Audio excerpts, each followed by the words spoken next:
Hey there, everybody. Thanks for joining me for another one-man review. Today I'll be taking a look at Spawn of Mars and Other Stories, illustrated by Wally. This is from Fantagraphics EC Library. I've picked up a couple of these in the Fanabuck sale with artists that I like or admire, and have been enjoying them. I've been trying to enjoy them basically just one story at a night, especially these ones that are pinned by Feldstein. I realized that my poor opinion of the stories in the EC stuff is entirely based on Feldstein's awful writing, his just awful gimmicks at the end of everything, which I get some people do well, and I just think Feldstein doesn't do it terribly well. Much better in the sci-fi stuff than in the horror. But then all of just exposition in the captions is poorly handled by Feldstein. Then I saw in the Kurtzman pinned and laid out once that that's not the case, or in the case of the Johnny Craig, it was used really well. So actually, now I know I'm getting into a Feldstein one. Okay, just read one a day so I don't get too burnt out, and just go ahead and enjoy the art. A good example of the Feldstein writing is here, something like this. I still can't get used to artificial gravity. I know it's centrifugal force, but of course you realize we're in a capsule within the ship, which is rotating at great speed, so we may stand in normal posture. They're just trying to explain science in a cheesy way, but obviously this guy's not the best scientist in the world. He's understanding them enough to write stories about them, but it's just cheesy. In terms of Wood's art, which is the thing obviously that I will be focusing on the most since the stories are pretty crap, I've always been split on Wally Wood's art. There's stuff about it that I really, really love, like the way he has the contrast, the designs of the spaceships, just overall compositions. But sometimes I feel like his images get a little too half and half for me with the contrast. I lose some of the image just in all of the scattering of blacks, like in this panel, versus in I don't know, this panel where the blacks and whites are parsed out really well, so I get the silhouettes. There's moments like this where it gets a little bit muddy for me, and I've always felt that about Wood's work. The other thing is that to me, in a lot of this stuff, Wally Wood feels like someone who studied Raymond Kniff and Foster. So he studied the three great schools. Obviously, he worked with Eisner as well. And I think the success of Wally Wood and the failure of Wally Wood for me comes from the fact that he's an average of all of those artists and those influences. So when his work is working really, really well, something like this for me is really well done. You're kind of getting the best of all of those, Al Williamson, Kniff, Foster, all of those people. The Eisner shows up in some of the rubberiness of things, especially this right here. This is straight out of the Spirit. This is very Will Eisner, and I feel like those work very well. But there are other times where I feel like Wood hits that average, and it's just an average. I think in these panels here, they're kind of mushy versions of all of those other guys. The facial anatomy's not quite as solid. The bodies, I guess some of that is just the Eisner-esque stuff, but the density of detail and stuff maybe gets a little over the top, whereas Raymond or somebody like that would have pulled back and focused more on the black and whites. So that's one of the things that I was looking at throughout the book, is just where was I really enjoying this. I think this panel is really great. It's really saturated in black, and all of the little pops of white are working really well. And then where is it, a face like this, which is good and well done, but it's just not quite up to par with those other artists. I know that's probably a really unpopular opinion, because Wally Wood's held in really high regard, and I think that I think that's largely because of the way he designs his spaceships and his general imagination. He's a great figurative artist. He renders all of the fabrics really well and everything like that. But I think all of those are using tools and vocabularies that people in other people have as the core of what their work is. This is very kind of Al Williamson, Hal Foster combined to me. This is more Foster, this is more Williamson. But again, it runs towards like the average of those two things. And that's a success of his work. He's combined and like managed to put together 3, 4, 5 of the greats that came before him, but also, it's just not as pure as of an expression as those guys feel to me. But some very Kniff stuff here.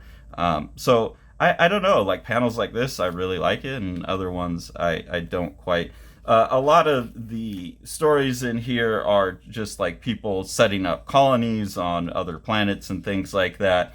There's commentary here on like the stupidity of war, and they are trying to say something in these stories, so I do appreciate that. I think one of the things that really always works for Wally Wood is he's got like this rim lighting on a lot of his characters. That seems to be something that came from, like, feels very kind of Eisner-esque to me. He does that very well. Here you can see what I'm talking about with the more cartoony facial structures, the thicker lines going into the work and stuff like that. So that's where the combination of like Eisner and Raymond to me kind of loses a little bit of what makes Raymond so special. But really like this rim lighting. You can see the influence of that going forward. I was thinking while I was looking at this, like, how much I would love to see Wally Wood stuff colored by Dan Clowes. I think Clowes would kill the coloring of this. And I think Clowes uses a lot of the same kind of cartooning tricks and a lot of the same lighting tricks in his work.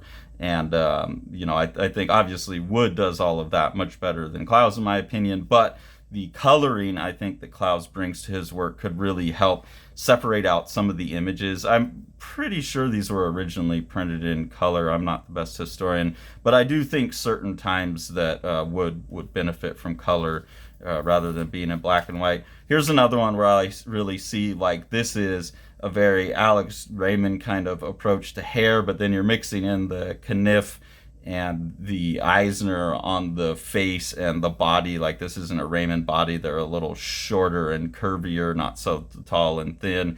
And then this feels very like that midpoint between Foster and Eisner or something like that. And then here you've got a way more Eisner face. So I think that's part of my problem with Wood too, is because he's, like here there's this kind of a lumpy, funky face, and then here's like a really nice Flash Gordon face, is because he's drawing from these different influences. Then I think you get things that are modulating different types of realism, and they sit together well. I mean, it's all fine, but there's like a sharpness and realism to this face, and then a mushiness to this face, and then like an elegance and Raymond-esque thing going on in this one that kind of look like they're from three different worlds. And I don't see Wood as an artist who's purposely playing with style. Someone like J.H. Williams would purposely have characters from three different styles as part of what he's doing, but I don't feel like that's intentional on Wood's part, and so that's where I kind of get distracted by him. This little bit of writing here from Feldstein I think is pretty shitty. It undermines the artist. It says, an accurate illustration of the monsters in this story is naturally impossible, as we feel it's preferable to preserve the sanity of both the artist and you. It's like, nice try. You're kind of undermining. Like, you could have just set this up, instructed Wood not to draw the monsters, but to be like, here's the artist's shitty attempt to draw something horrific, I feel is kind of shitty on their part, because those are pretty cool monsters. Now, splashes like this are where I think, Wally Wood rightfully gets his designation as a master. Like these gigantic spaceship scenes, the characters in a bunch of different perspectives, the handling of the black and white where he's not over rendering too much with anything else. It's pretty stripped out black and white with just little bits of feathering and hatching on there. It's very beautiful image making, really cool design, and I feel like this is where he's taking the best of all and putting them together into something new and innovation rather than these kind of mushy in-betweens of like, and this all feels integrated. I don't see, here's the Raymond face and here's the Kniff face. This looks like one total artist who's formed their own voice. So images like that, I really, really get it. You wish that Feldstein would have shut the fuck up and stayed out of the way and let Wood do a little bit more of that. But these type of images are really, really cool. This opening shot here to the enemies of the colony, this is where you like see the Raymond. He's got the broken lines, and a lot of the other one, all the lines are closed off like Foster would have. It's those more long, thin hatch marks, the cape, the kind of design. This is all much more Flash Gordon all the way throughout. So it's just interesting to see him kind of cycle back and forth depending on, I think, depending on what he's drawing, he's going to the person that he enjoys the most for that kind of thing and glomming onto them. Because this seems like a very, very different piece than, say, like this face here or the big spaceship scene. Another really, really killer spread where you see Wood being Wood. You get a little bit of that Alex Raymond kind of influence there, but again, this feels really unique to Wood. This and the spaceship here, everything about it. You kind of got that Williamson Wood background. I don't know who innovated that, but this like way that the crackle goes across the nebulae in space, the dust clouds with the lots of planets and the little sparkles, really beautiful stuff. And then contrasting that to the bright white ship or the bright white characters and all the design in the ship. These are just stunning, stunning images. This is, I don't know why this really jumped out to me, but this is an example of where the spotting of blacks and everything goes wrong for me. Like here, there's this moment where the arm and the piece behind it just like totally bleed in together. I don't know why, even if it would be accurate, maybe he's using photo reference or something, I don't know, but even if it would be accurate, that there are shadows on the arm here, just for composition's sake, I think it would be much better to leave the arm white and have that character pop off the background. So that's an example of the kind of moments where I feel like Wood's images get, I don't know what the word is, not cluttered, but there's just not as much separation in the black and white as there could be, and as there is even in an image on the same page that I think is a really successful composition and a successful balance of black and white. So that's a pretty good example of the type of thing I'm talking about when I says his image gets mushy, like the visual information just doesn't separate out totally sometimes. And I do think that's something that was probably being solved by color. The title story of the book, Spawn of Mars, I know they have the dates in here somewhere. I think they're all in here. Yeah, these are in here in chronological order. So that's also interesting too, as you're seeing someone going back and forth between all these different styles. I don't know if Wood was collaborating with other people. He was having other people ink it. I know some of the other stuff I've gotten from him, like the war story stuff, or what was it? No, Shattuck.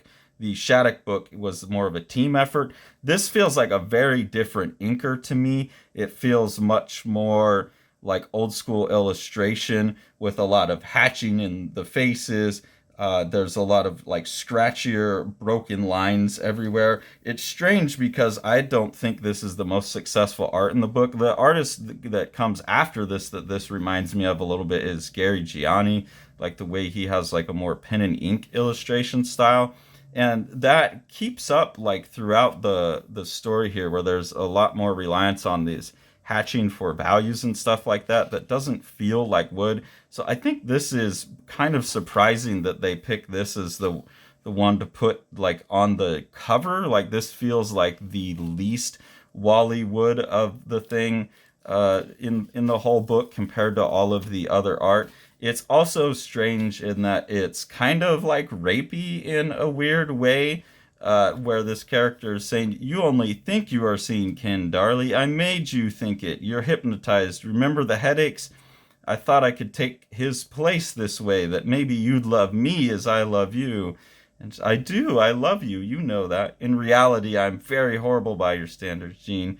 You remember how Weems and Bradley described me when I attacked Ken? That's what I'm protecting your eyes." So it's basically an alien that's like disguised itself as a human to rape this woman, and then they have an alien rape baby together. So I don't know why that's the one that they chose to celebrate by putting that as the title of the book. Maybe it's just one of because it's so edgy, it's one of the more famous pieces from the EC stories. It's one that's talked about, but I feel like it's kind of the least Wood looking art to me in the book, and the story's pretty ick. And then we go back to something that feels much more like Wally Wood and much cooler right out the gate. This story here, Transformation Completed, I think was the most interesting story for me in the book. You have a scientist character who's working on basically changing the biological sex of animals with hormones, which is really interesting that they're kind of predicting how that would go in culture and science, where we can change the sex of people through hormone therapy. And then you have this really funny story in here where like one person gets changed into a woman, and then by the end of the story you have both of the characters have changed so they could be in love with each other, and you have them getting married now, where the what used to be the woman is now the man, and what was the man is now the woman, and they're getting married together in their swapped roles. So I thought that was an interesting story. It seemed like the best instance of like what used to be science fiction actually playing out in the real world. This one also has some good examples, I think, of where like I'm seeing faces now that say to me Wally would, like the way he's going to handle a face rather than something that feels recognizable anywhere else. The odd thing about that is that one of the things I really noticed reading this, and then right as I was finishing up reading this, I started reading a Steve Ditko omnibus that a student gave me. And I noticed that as these styles are averaging out, and as the language of comics kind of enters a second generation of people who like came up like Wood working for and studying with Eisner, obviously studying the greats that came before him, you start to have people now that instead of having lineage and illustration, I'm sure they're still well aware of illustrators and things, but they now have this lineage in comics, especially I'll talk about more when I get to the Ditko stuff, but you start seeing these more like stylized, stretched out faces and things. And it's interesting because that's where I see it heading towards the average in a bad way. Like it doesn't feel as particular. It feels more like stand-in symbols of people. They get a little bit mushier, and like the artist is drawing from their mind, which is cool. But it's interesting to see it head towards that and away from the realism, while it's still keeping all of the trappings, the mark-making trappings of those older styles. And then looking at the Ditko stuff, I see that kind of simplify down into the more cartoony version of what became more like what I associate with like a Marvel house style or something. So it's been like a lesson looking at these things, kind of seeing how the influences come together through one person. They kind of like Wood kind of brings together all these people, and then in turn influences a lot of people in a different direction. It's really fun. There's a story here about Mutant, which is very interesting. And this is in 1953, July of 1953, versus X-Men in July of 1963. But the story has kind of the same social implications of like anti-mutant sentiments and using it as a stand-in for racism. So there are a few stories in here where I like I said, I feel that Feldstein is a much better science fiction writer than a horror writer. He's actually a little bit more thoughtful about the societal implications, whereas the horror is just like, I don't know, coming up with a cheesy twist ending. These all have a twist ending to them as well, but there seems to be a little bit more focus in the stories. Like in this story here, we're looking at a story that's basically about global warming, losing the atmosphere, things like that, and so they're going out to steal atmospheres from other planets. And that kind of writing makes this much, much more enjoyable for me. I still think there's a lot of unnecessary explication in the captions that could have been taken away and left more room for Wood. But I think also it's very impressive that given how much how much space has been stolen from him, it's really impressive how much Wood squeezes into each panel with all of this text. Like I imagine like if I had all of this text given to me, I'd be like, I can't put anything in here. And he's managed to put like two full figures and a whole scene with a lot of technology and a jungle. So that's all really, really impressive. And another one of the things that I think rightfully gets Wally Wood up in the ranks of the masters that he sits in. This is a really good example here of, oh my God, Jesus Feldstein, would you shut up? But also a really great look again at like this page is half covered in dialogue. And I really feel like Wally Wood is putting in more detail, more background, more characters, more context than most modern comic artists would, even while combating this really dense bit of text. But for me as a reader, it also, when I look at the page, it's like, ugh, it's an overwhelming battle between the two aspects that should be holding hands in comics. I think there's other artists that, like I said, in reading these EC series, do that approach much better than Feldstein does, but here it's pretty bad.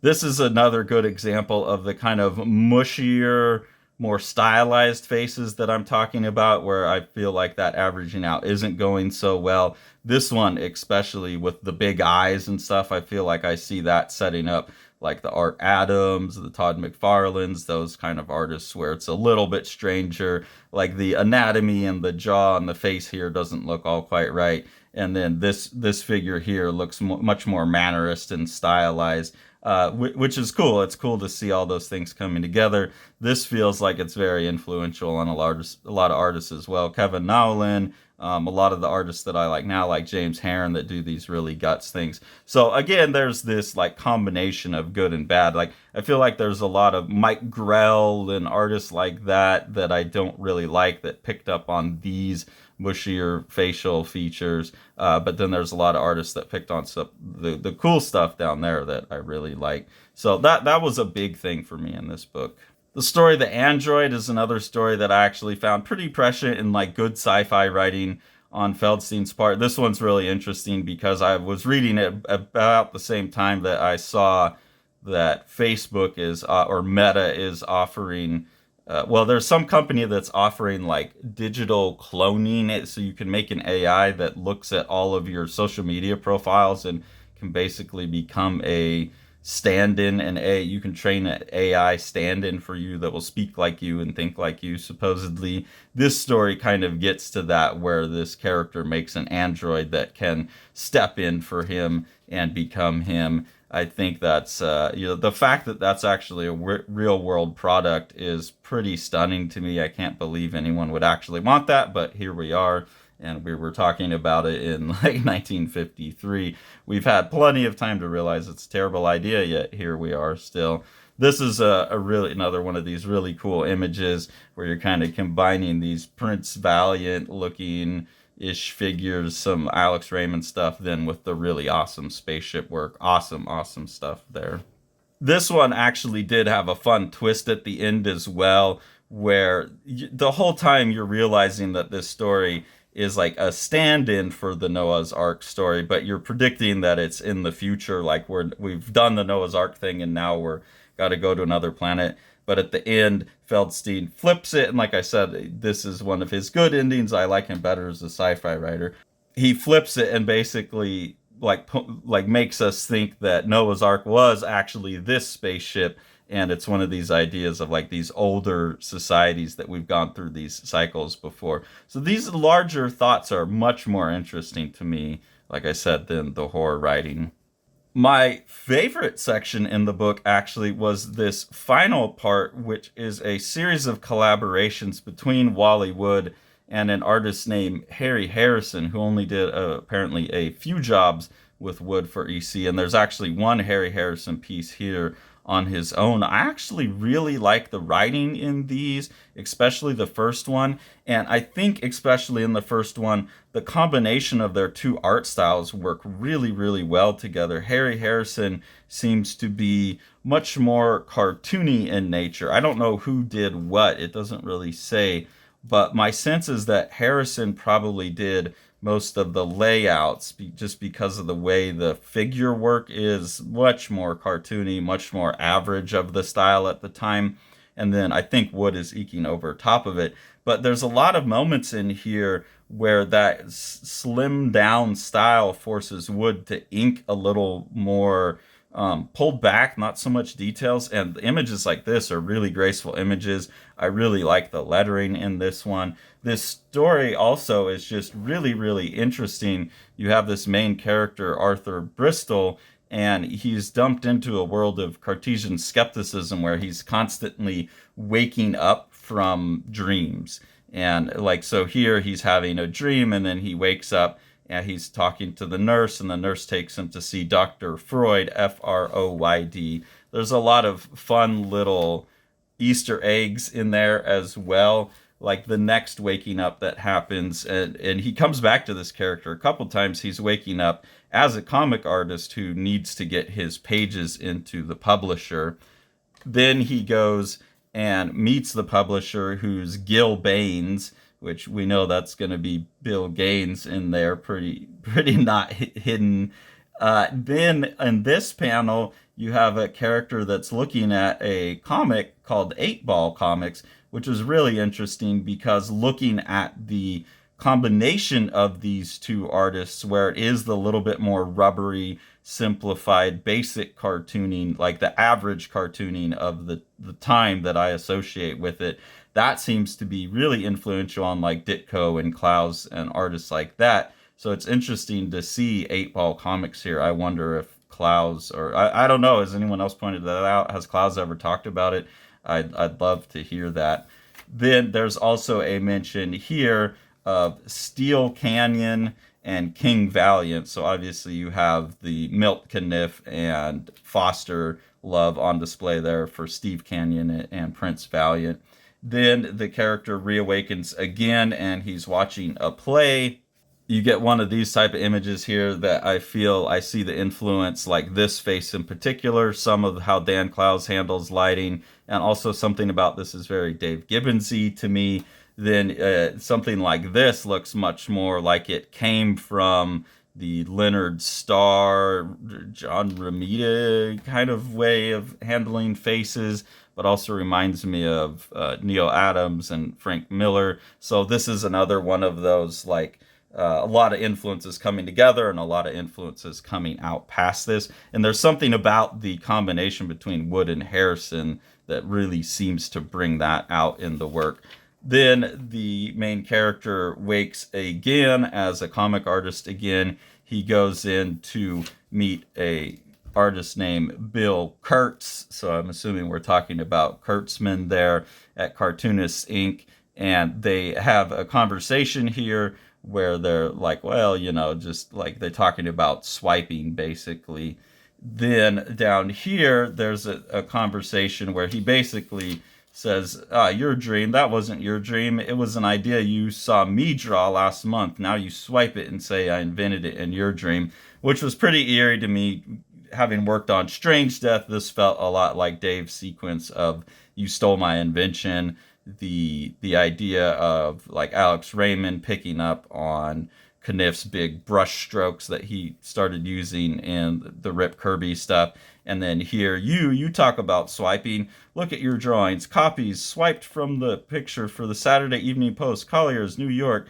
People who live in the glass house. And I know I've heard people talk about Wally Wood just saying, you know, why come up with what you can steal. So I wonder how much of the stuff that I'm saying, oh, feels like a such and such face. I wonder how much of these things are swiped. I know that was a pretty common practice at the time. I think that also makes the reading of the book interesting because those weird little stylistic changes I'm seeing, you start going, okay, how much was he just swiping from an Alex Raymond there and a Foster there and then applying his own inking, and that's why it feels kind of like their work. And then acknowledging that specifically in a story is pretty fun.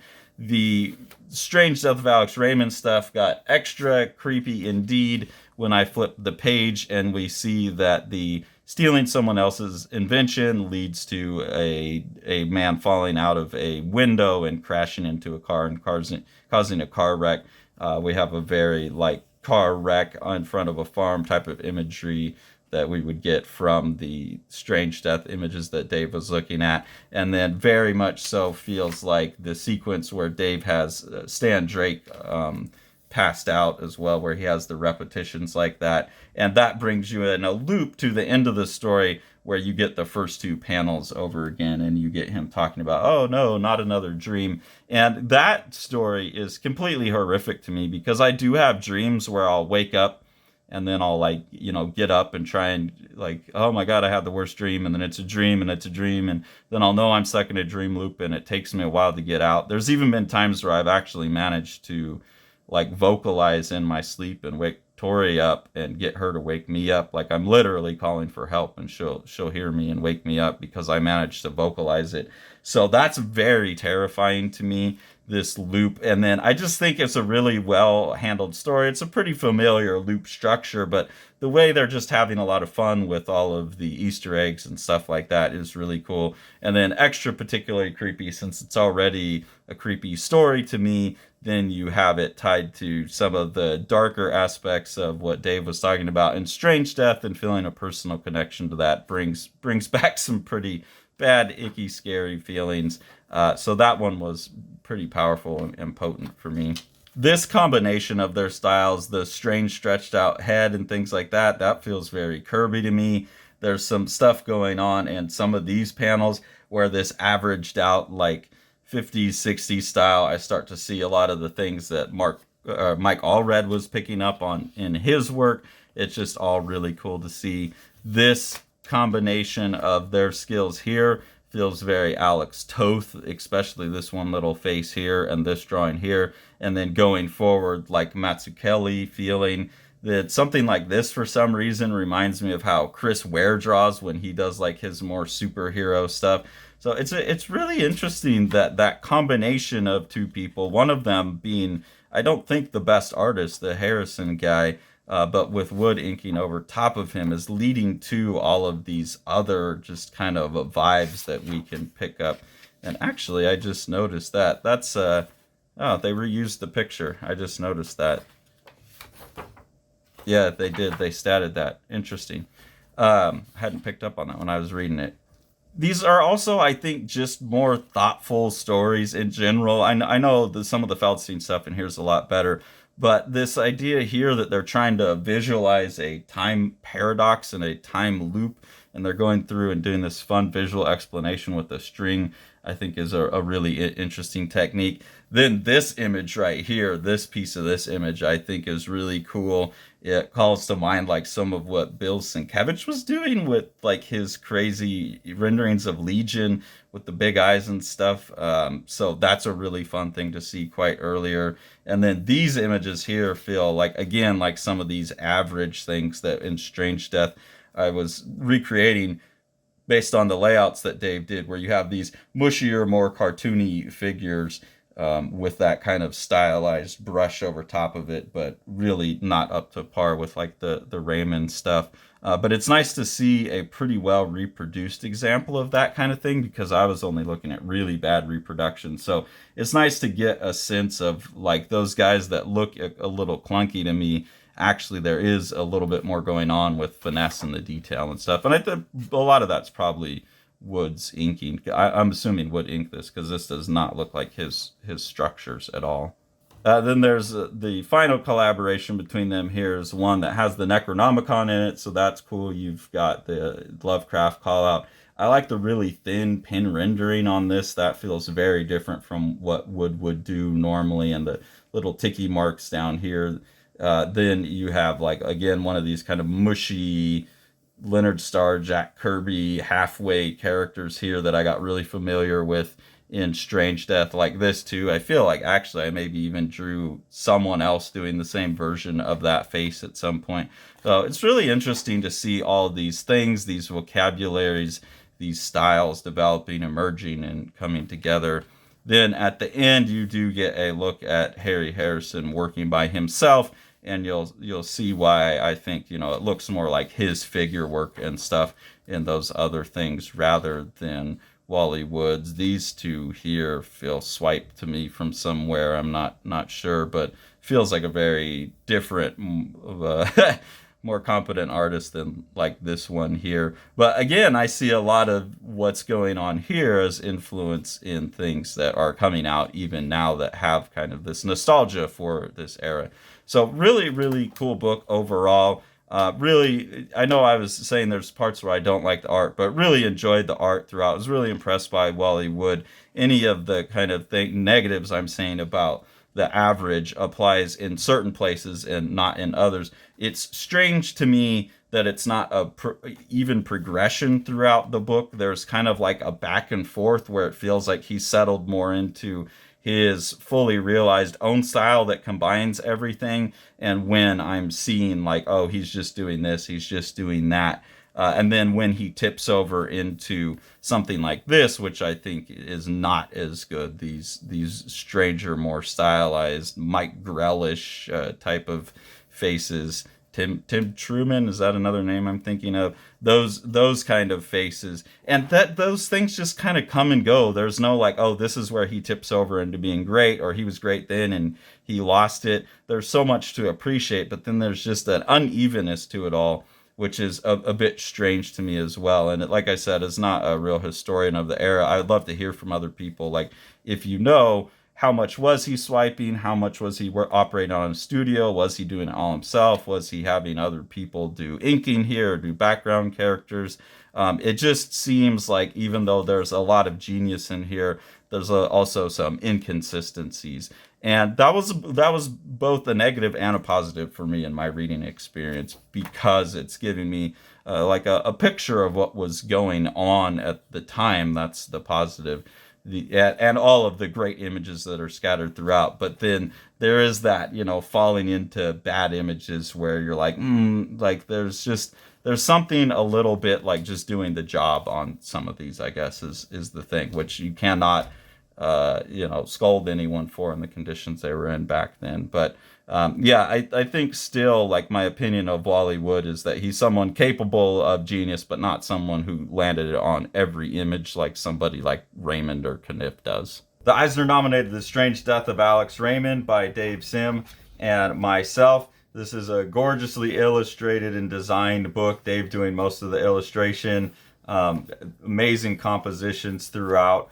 What Dave is doing is he's recording his obsession with the death of master cartoonist Alex Raymond behind the wheel of Stan Drake's car when they got into a car crash. The best description of the book that I've heard is that it's like understanding comics with pages like this, mixed with something like From Hell, when you get into the theories about what actually happened with the car crash. And then with Sean on production, it's just one of the most gorgeously printed books you could get a hold of. Make sure to like, smash that subscribe button, and ring that bell.